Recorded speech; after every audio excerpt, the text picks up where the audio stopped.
Welcome. I'm Patrick Lynch from CFE Media, and we're here for another episode of the Trends Talk series. I'm joined by Ron Baysinger from Automation24.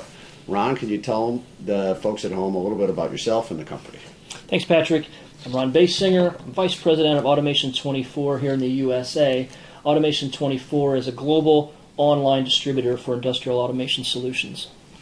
All right, let's kick things off. Could you explain the principle of closed-loop feedback in temperature controllers and how it influences the precision and stability of various processes and applications? Sure. In closed-loop feedback applications, the controller will always be monitoring the feedback from the sensor and adapting accordingly to maintain a desired temperature. This enables precise temperature control by constantly comparing the actual temperature with the desired set point. There are three key components in a closed loop: a sensor, a controller, and an actuator. The sensor monitors the actual temperature and sends this information to the controller. The controller compares the measured temperature with the desired set point and determines the necessary corrective action. And then finally, the actuator, or a heating element or a cooling device, adjusts the temperature based on the controller's instructions. Great. So the ramp and soak profiles play a significant role in many temperature-dependent processes. Could you elaborate on how temperature controllers facilitate these profiles and perhaps provide an example of an application where this feature is particularly beneficial? Yeah. Using the ramp and soak function, or temperature ramping, you can automate complex heating processes that would otherwise need a very detailed, close supervision, where you can control the temperature over time for very subtle processes. The most related application is like a ceramic kiln, where heating too fast or too slow will damage the products. Another application where ramp and soak profiles are beneficial is in semiconductor manufacturing. During processes like oxidation, diffusion, or deposition, precise temperature control is essential to achieve uniformity and control over the layer thicknesses.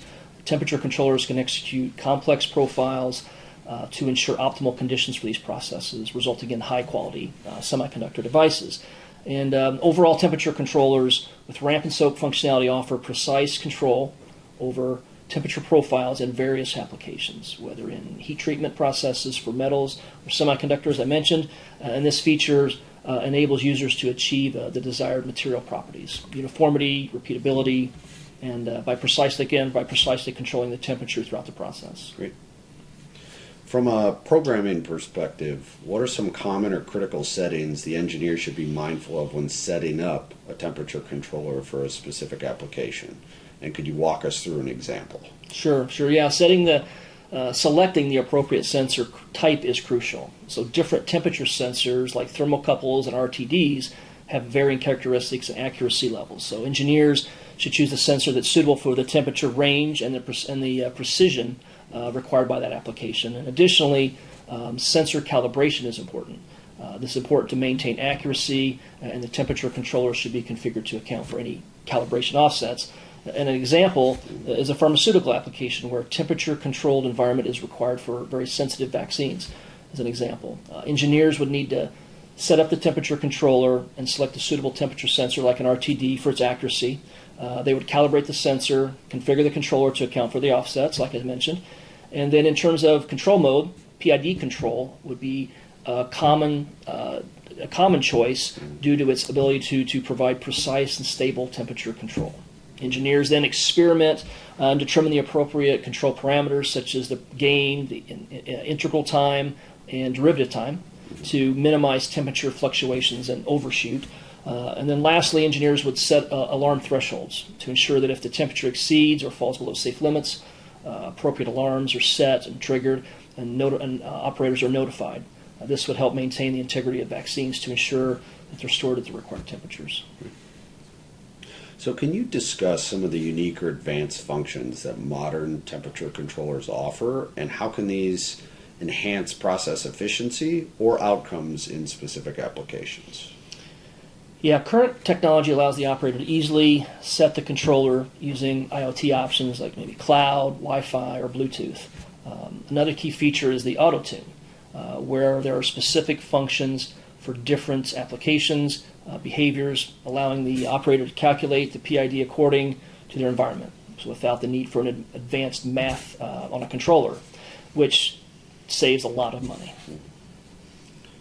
So given the wide range of potential applications for temperature controllers, could you provide some insight into choosing the right type and model of a controller for different scenarios? And then the second part of the question is what factors should be considered in this decision-making process?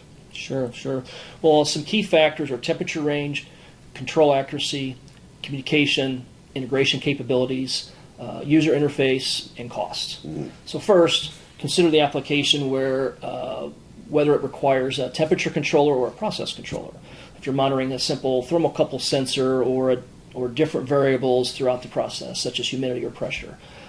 You want to determine the temperature range, and if your application needs a PID algorithm for more precise temperature control, or if you just use an on-off control. Communication and integration capabilities are important for seamless integration. So you want to consider whether the temperature controller needs to communicate with other devices such as PLCs and SCADA systems.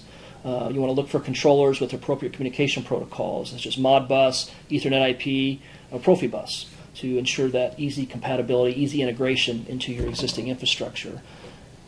The user interface plays a significant role as well in usability and ease of operation. So you want to consider the needs of operators and engineers and look for controllers with intuitive interfaces, clear displays, and user-friendly programming options. Some models offer touchscreen interfaces or graphical programming or remote access capabilities. And of course, cost is an important factor that should be balanced with the required features and performance. The engineer should assess the budget allocated for the control system and consider long-term costs of maintenance and support. It's essential to find a controller that offers the necessary features and reliability within that allocated budget. And in addition to these factors, it's really important to review the reputation of the manufacturer. You want to look for established manufacturers with a history of producing reliable, high-quality temperature controllers. And finally, you should consider the availability of technical support and after-sales service.